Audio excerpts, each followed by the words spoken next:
stories, and Vice President Kwesi Arthur says government will back its promises with action by supporting indigenous technological advancements as part of efforts to sustain the economy.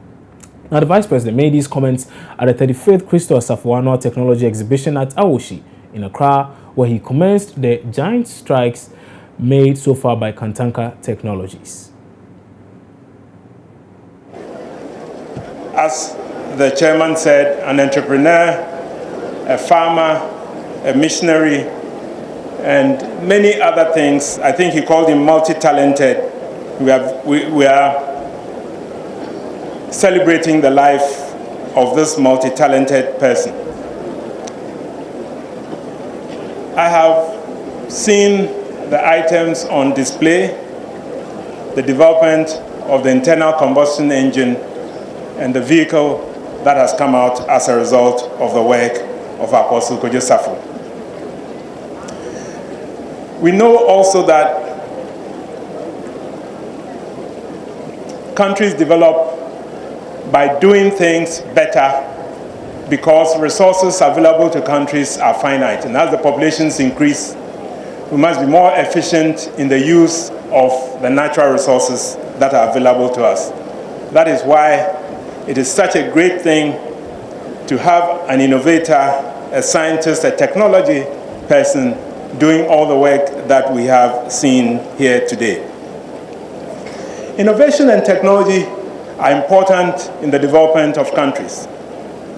And when we hear the names of the people who have done great innovations in this world, the electric light bulb, what in the telephone, the bell, in the computer, the personal computer, Bill Gates and Steve Jobs, in the motor vehicle, Henry Ford, we are looking at individuals who changed history. We are looking at individuals all over the world whose vision and whose work, whose application technology changed the world. And we are seeing in Ghana that we also have somebody who is changing the world in our country. So we are here to celebrate the work of this visionary person. And as he asked us in the opening remarks, in his welcome address, Apostle, we don't just want to say that we will support this. You will see by our actions that we will support the work that you're doing. The Minister of Environment was here earlier this week, or last week, to promise that we will support this. The government of the Republic of Ghana will support your work. And I'm here to reiterate and emphasize that that support will be provided so that we'll be able to develop to a much higher level the work that you have started here.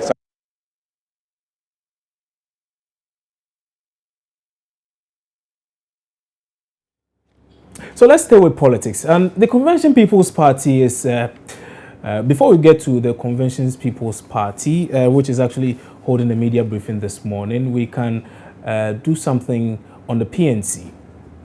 And the information now is that the one-time flag bearer of the People's National Convention, Hassan Ayariga, is actually being accused of bribery, and we are told that he's poaching quite a number of people in the PNC, attempting to get them to back him as he forms his new political party. Joining me over the telephone lines now is General Secretary of the People's National Convention, Atiq Mohammed, who is live now over the telephone with some more on this particular issue. So, Atiq, good morning. Many thanks for your time on News Desk. Good morning, and thanks for having me. Great. So, the first thing I'd like to ask is, why such an allegation against a former flag bearer of your own party?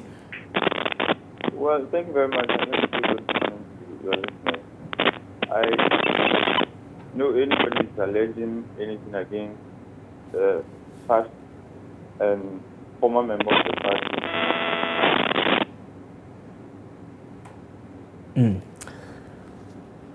Well, we seem to have lost Atiq Mohammed, who happens to be the General Secretary of the People's National Convention on the line. We've lost him. We'll try and raise him back on the line, as and when we do have him, we'll bring that story to you. And we need to apologize once more for our lines today. It seems to be a bit of a challenge, but we are still working it. As soon as it's rectified, we'll bring you all those interviews. You're watching News Desk here on Joy News Multi TV. We're taking a break.